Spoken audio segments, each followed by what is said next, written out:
يا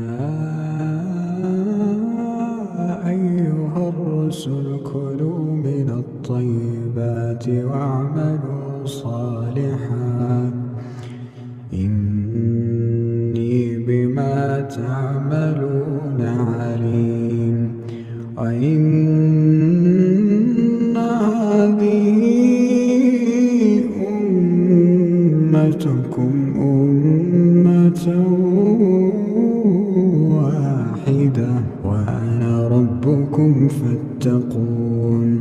فتقطعوا أمرهم بينهم زبرا كل حزب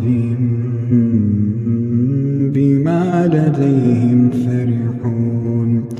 فذرهم في غمرتهم حتى حين.